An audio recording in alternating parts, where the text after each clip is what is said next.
Hello student, exercise 7.5 start करते हैं। 7.5 में क्या करना है, आपको फैक्टर करने हैं या फिर एचसीएफ निकालना है। एचसीएफ आपको पता ही है कैसे निकालते हैं, हाईएस्ट कॉमन फैक्टर। ओके, तो सबसे फर्स्ट क्वेश्चन है आपका, express the following as a product of its any two factor in 4 different ways. तो ये जो आपको टर्म्स दे रखी है, इन टर्म्स को दो फैक्टर की प्रोडक्ट में इसको लिखना है और 4 अलग अलग डिफरेंट वेज में लिखना है। ठीक है, तो सबसे पहले देखिए, ये है आपका क्वेश्चन नंबर फर्स्ट का first part, 12x square y। सबसे पहले इसको क्या लिख सकते हैं, 12x स्क्वायर y को क्या लिखेंगे, 1 मल्टीप्लाई 12x स्क्वायर y। एक फैक्टर ये हो गया और एक फैक्टर ये हो गया, दो फैक्टर्स की प्रोडक्ट में लिख दिए। ओके, फिर है 12x स्क्वायर y को और कैसे लिख सकते हैं, एक तो 12 लिख दिया और एक तरफ x स्क्वायर y लिख दिया है। ये एक फैक्टर हो गया, ये एक फैक्टर हो गया, तो दो फैक्टर्स की इसकी प्रोडक्ट में लिख दिया। नेक्स्ट 12x स्क्वायर y को कैसे लिख सकते हैं, एक तरफ तो 12x स्क्वायर हो गया और एक तरफ y हो गया। ठीक है, तो ये भी दो फैक्टर्स की प्रोडक्ट में लिख दिया। फिर 12x स्क्वायर y को 12x हो गया है और एक तरफ x y हो गया है, तो 12x और x y इन दोनों की प्रोडक्ट में लिख दिया। 12x स्क्वायर y 12y हो गया है, x स्क्वायर हो गया है, तो 12y मल्टीप्लाई x स्क्वायर। फिर 12x स्क्वायर को क्या लिख सकते हैं, 4x स्क्वायर मल्टीप्लाई 3y। एक फैक्टर ये हो गया, एक फैक्टर ये हो गया है, ऐसे लिख सकते हैं। तो उसने सिर्फ आपको 4 लिखने के लिए बोला था, तो मैंने बहुत सारे लिख दिए हैं, आप इनमें से कोई भी 4 लिख सकते हैं।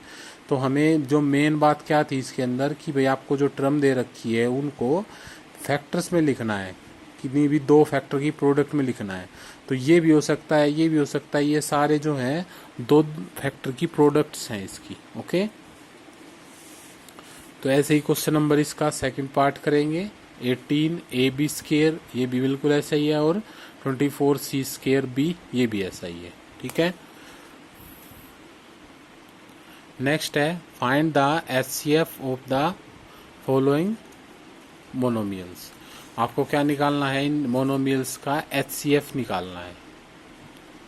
एचसीएफ निकालना है इनका, जैसे ये दो टर्म दे रखी है, 2a raise to the power 5 और 12a raise to the power 5, इन दोनों का क्या निकालना है, एचसीएफ निकालना है। 2a raise to the power 5 and 12a square, ये लिख रखा है, इसको करते हैं। 2a raise to the power 5 and 12a square. सबसे पहले क्या करेंगे, आपके जो न्यूमेरिकल पार्ट दे रखे हैं, यानी कि जो कांस्टेंट दे रखे हैं, जैसे 2 इसके अंदर 2 है और इसके अंदर 12 है, पहले इन दोनों का एचसीएफ निकालेंगे। ठीक है, जो भी आपको कांस्टेंट दे रखे हैं, चाहे कुछ भी दे रखे हो, दोनों में उनका एचसीएफ निकालेंगे। तो एचसीएफ ऑफ 2 एंड 12 का जो एचसीएफ आएगा वो कितना आएगा, 2 आएगा। ठीक है, पहले इन दोनों का एचसीएफ निकाल लिया, 2 का और 12 का एचसीएफ कितना आ गया, 2 आ गया। अब क्या करते हैं, अब आपके जो वेरिएबल हैं, जैसे a raise to the power 5, a raise to the power 2, ये दे रखे हैं। अब इन दोनों में देखेंगे कि क्या कॉमन आएगा। ठीक है, इन दोनों में देखेंगे कि कॉमन पावर क्या है इनकी, तो हाईएस्ट कॉमन पावर, तो जो हाईएस्ट कॉमन पावर है ऑफ a इन 2 मोनोमियल, इन दोनों मोनोमियल में जो a की हाईएस्ट भी होनी चाहिए, कॉमन भी होनी चाहिए, तो हाईएस्ट कॉमन पावर है जो, वो क्या है, a स्क्वायर है। ठीक है, तो a की पावर 5, देखिए यहाँ पे a की पावर 5 और a स्क्वायर है, तो इन दोनों में देखो a की पावर 5 को क्या लिख सकते हैं, a की पावर 2, a की पावर 3 और a की पावर 2। a की पावर 5 को मैंने ऐसे लिख दिया है, a raise to the power 2, a raise to the power 3। फिर यहाँ से देखो a raise to the power 2 यहाँ भी है, a raise to the power 2 यहाँ भी है, तो दोनों में क्या आ रहा है, a raise to the power 2 जो है वो दोनों में आ रहा है, दोनों में कॉमन है। तो यहाँ पे क्या लिखेंगे, highest common power of a in 2 monomial is equal to a square. तो दोनों मोनोमियल में जो a की हाईएस्ट पावर है वो कॉमन है, वो कौन सी है, a स्क्वायर है। तो एचसीएफ कितना आ गया, यहाँ से दोनों का एचसीएफ 2 आया था, यहाँ से कॉमन पावर कितनी आई है, a स्क्वायर, तो दोनों का एचसीएफ कितना हो जाएगा, 2a स्केयर, दोनों का एचसीएफ कितना हो जाएगा 2a स्केयर हो जाएगा। ओके, नेक्स्ट है इसका क्वेश्चन नंबर 2 का ही जो फोर्थ पार्ट है वो क्या बोल रखा है 15a cube minus 45a square और 150a ये दे रखे हैं आपको। इन तीनों का क्या निकालना है एचसीएफ निकालना है। तो सबसे पहले मैंने क्या बताया था, जो आपको कांस्टेंट दे रखे हैं, जैसे कि इसमें 15 दे रखा है, इसमें 45 दे रखा है, इसमें 150 दे रखा है, तो इन कांस्टेंट के एचसीएफ निकालने हैं भाई। इनका एचसीएफ क्या आएगा, तो एचसीएफ ऑफ 15, 45 एंड 150 इज 15। इन सभी का एचसीएफ कितना आएगा 15 आएगा। फिर highest common power of a in 3 monomial, इन तीनों में जो ए की हाईएस्ट कॉमन पावर है वो क्या है, सिर्फ ए है। ठीक है, ए यहाँ भी आएगा, ए यहाँ भी आएगा, ए यहाँ भी आएगा, तो तीनों में ए आ रहा है, तो यहाँ पे एचसीएफ क्या बन जाएगा आपका 15 और ए। तो आंसर क्या आया 15A जो है वो क्या आपका एचसीएफ है। ओके, ऐसे ही होंगे इसके सभी पार्ट। क्वेश्चन नंबर 2 के सभी पार्ट ऐसे ही होंगे जैसे मैंने ये करवाए हैं 2 पार्ट। क्वेश्चन नंबर 3 करते हैं, find the HCF of the term and factorise. हमें एचसीएफ भी निकालना है और इन टर्म्स को क्या करना है फैक्टराइज भी करना है। तो एचसीएफ भी निकालना है और फैक्टराइज भी करना है। तो सबसे पहले एचसीएफ आपको निकालना आता ही है। क्वेश्चन नंबर 2 में हमने एचसीएफ किया है निकालना, तो एचसीएफ भी निकालेंगे। क्वेश्चन नंबर 3 करते हैं। क्वेश्चन नंबर 3 है जो आपका first part 5y minus 15y square, ये 2 टर्म है, एक ये है एक ये है। इन दोनों का पहले क्या निकालेंगे एचसीएफ। तो HCF of 5y and 15y square कितना आ गया है 5y, दोनों का एचसीएफ कितना आ गया 5y आ गया। आप इसको ऐसे ही जैसे क्वेश्चन नंबर 2 में हमने निकाल के देखा था वैसे ही निकाल के लिखोगे और फिर यहाँ पे आंसर लिखोगे कि भाई दोनों का एचसीएफ कितना आया 5y आया। सीधा नहीं लिखना इसको।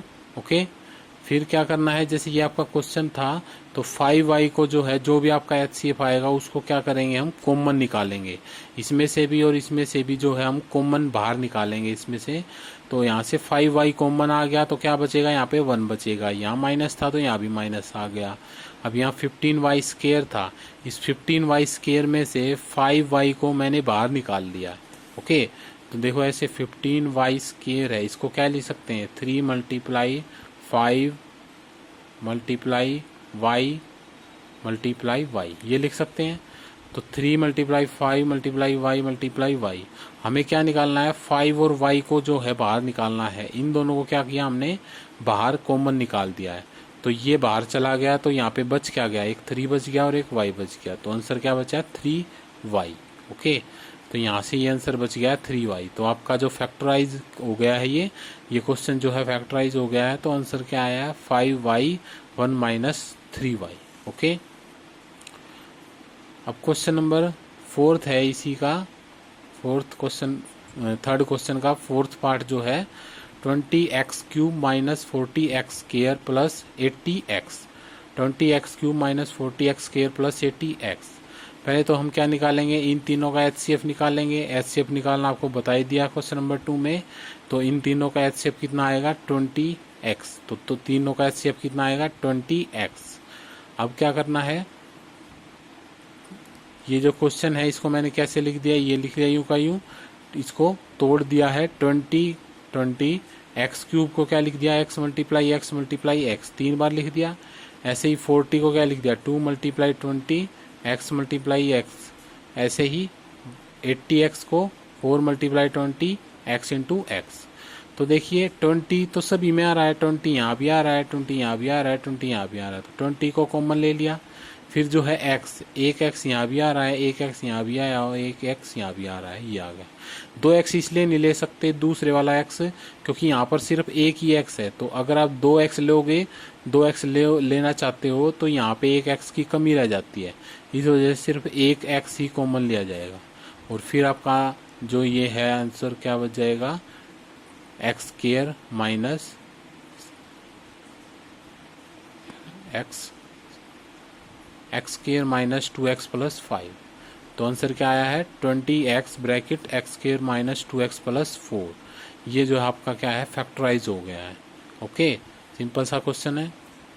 क्वेश्चन नंबर 8 देखिए इसका 8th part, x y square y 8x square y square minus 16xy cube plus 24xy ये दे रखा है। तीनों टर्म का HCF निकाला तो कितना आ गया, 8xy जो है वो तीनों का LCM आ गया है, HCF आ गया है 8xy। अब 8xy को कॉमन निकालेंगे, यहाँ से भी यहाँ से भी यहाँ से भी, तीनों जगह से 8xy को कॉमन निकालेंगे तो यहाँ तो क्या बच गया 8xy, क्योंकि 8 भी निकल गया, एक x भी निकल गया, यहाँ से y भी निकल गया, तो x स्केयर और y स्केयर ही बचा है, x और y ही बचा है इसमें से। माइनस इसमें से भी 8 कॉमन लेंगे तो 2y क्यूब बचेगा, इसमें से भी xy 8xy कॉमन लेंगे तो 3 बचेगा, सिर्फ 3 बचेगा। तो ये क्या हो गया, आपके फैक्टर हो गए हैं।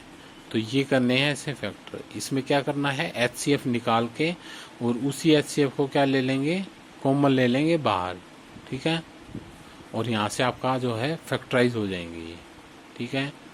तो ये एक्सरसाइज क्वेश्चन नंबर 3 के जो हैं सभी पार्ट ऐसे ही होंगे और ये एक्सरसाइज आपकी कंप्लीट होती है, एक्सरसाइज 7.5।